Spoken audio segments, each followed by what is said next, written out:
The word superhero typically conjures up images of cape-wearing, law-abiding good guys. While Wolverine's incredible powers certainly fit the superhero billing, law-abiding is a bit of a stretch, especially in Logan. Though mostly morally justifiable, many of Logan's actions throughout are brazenly criminal, ranging in severity from felony DWI to assault with a deadly weapon. Adamantium. We've analyzed his myriad of offenses and tallied the results to see how he'd fare at trial, and the results are shocking to say the least. The film starts with Wolverine waking to find thieves attempting to strip his car for parts. He appeals with them to stop, with predictable results. This is the lease. No one's gonna pay to ride. The thugs beat and shoot him, he slashes and skewers, and by the time the melee ends, 3 would-be murderers lie dead in the Texas sand. Now, while a valid self-defense claim would clear Wolverine of most serious potential charges at trial, murder, manslaughter, and the like, his prompt departure from the scene and failure to report the bodies would have him on the hook for 3 counts of felony evidence tampering. Within 5 minutes, Logan is already facing 3 decades behind bars and $30,000 in fines. We'll keep this tally running throughout, and it's going to add up quickly. Back at his day job as a driver, Logan is approached by the mysterious Gabriella, who beseeches him for help. He screams at her in a rage and stalks off. Hardly the picture of a superhero. As Gabriella drives off, Logan captures a glimpse of a child staring, unblinking at him. As becomes readily apparent, Wolverine has fallen on hard times. Logan's exchange with a hospital worker looks dubious and criminal. It's safe to say the drugs he's purchasing weren't obtained legally, which is a double whammy for Wolverine.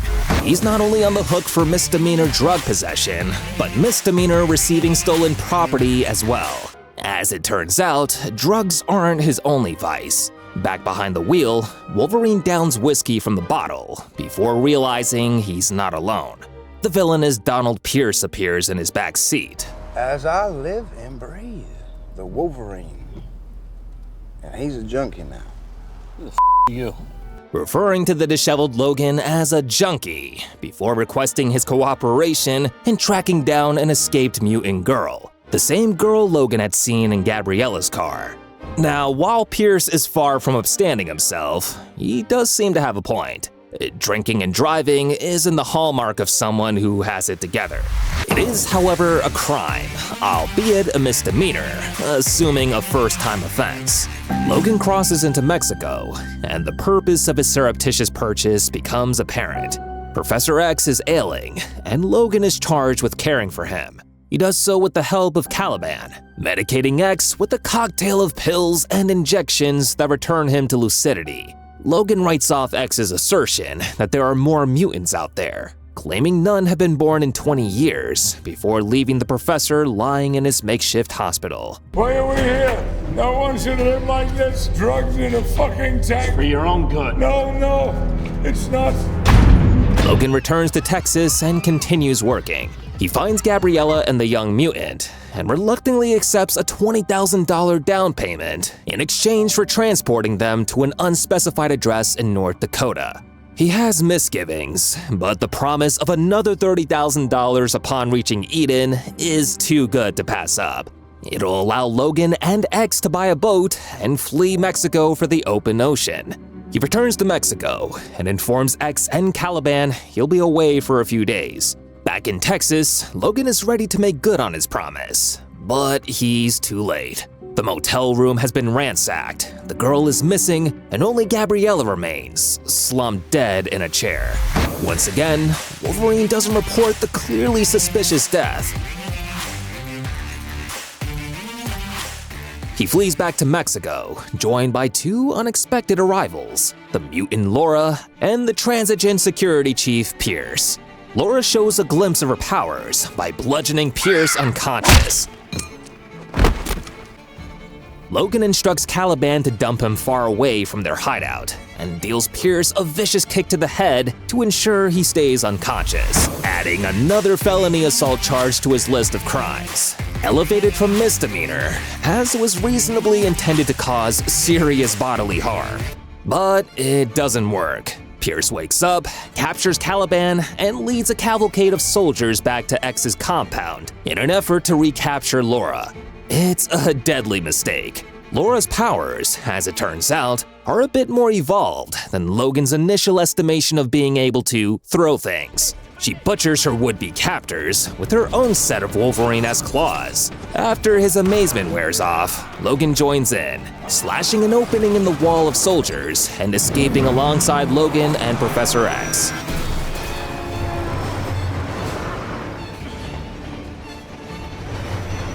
Enraged, Pierce tortures Caliban into agreeing to help track the trio, and the chase is on.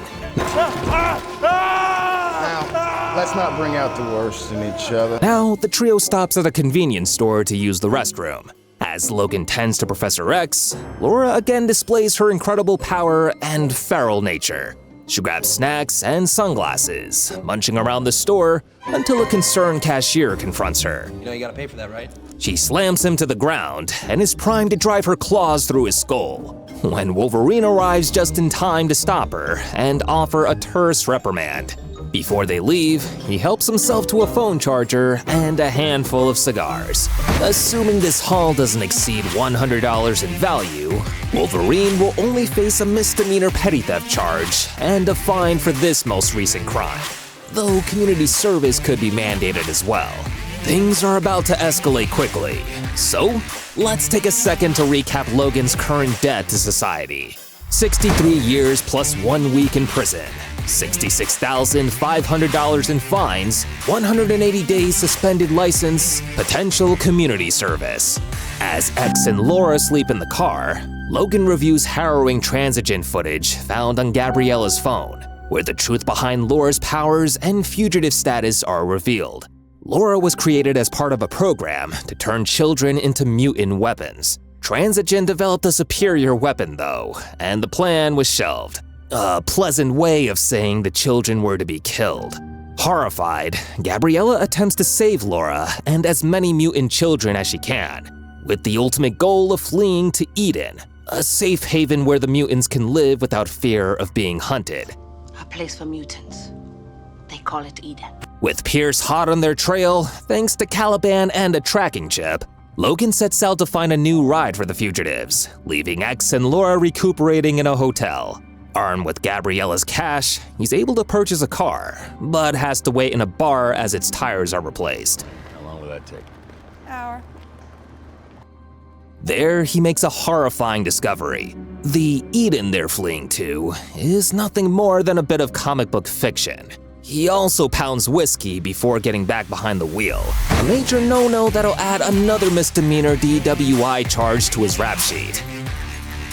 Logan returns to the hotel and immediately knows something is wrong. Everyone is frozen in a seizure, indicating Professor X and Laura are in duress. He makes his way to the hotel room through a maze of frozen bodies, killing all the armed henchmen surrounding X before injecting the nonagenarian and ending his terrible seizure. Now, given that all the dispatched villains were armed and intent on killing the trio, Wolverine could again claim self-defense at a hypothetical trial. But he'd have no defense against an additional 6 counts of felony evidence tampering though, as he again flees a scene littered with dead bodies without contacting the proper authorities. The pursuit continues across Oklahoma, with Pierce now aided by Transigent head Dr. Xander Rice, as Rice strikes a deal with Caliban to spare Xavier and Logan in exchange for Laura. Xavier persuades Logan to help farmer Will Munson wrangle escaped horses. In return, Logan, Xavier, and Laura are invited to Munson's for dinner. Now, after dinner, Logan intervenes in a feud between Munson and a corporate farmer. I'm gonna count 3. While the farmer's claim of land ownership is dubious at best, making using a gun to scare Munson off it potentially illegal, it won't legally excuse Logan's actions. He grabs the gun and bashes the farmer with it before snapping it in half. But this is hardly his biggest concern, though. Back at the farm, Transigen's secret weapon is unveiled. It's X-24, a mindless clone of Wolverine in his prime.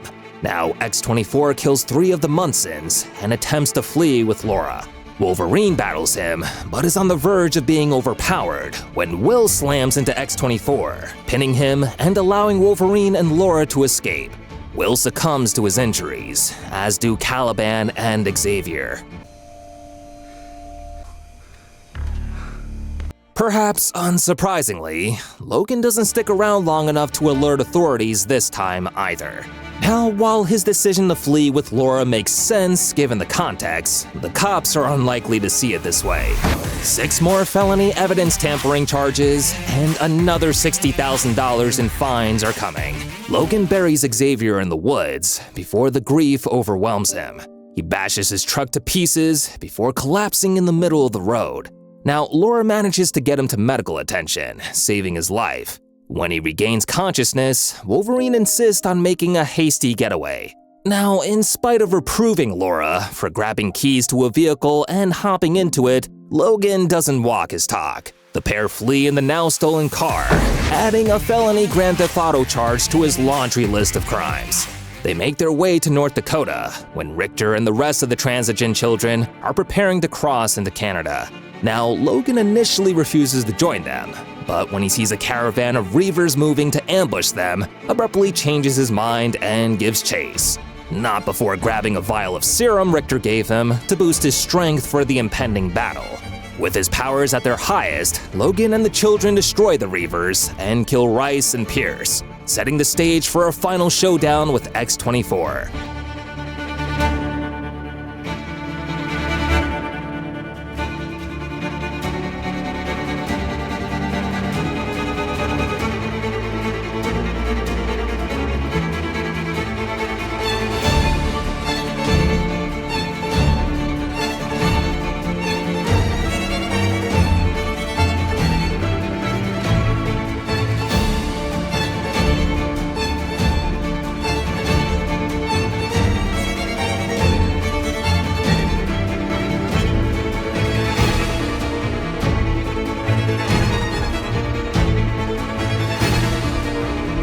Now, were he to be posthumously tried for these crimes, Logan would ultimately face 199 years, 2 weeks in prison, $193,500 in fines, having his license suspended for a year, and, if a judge was feeling spiteful, an unspecified amount of community service.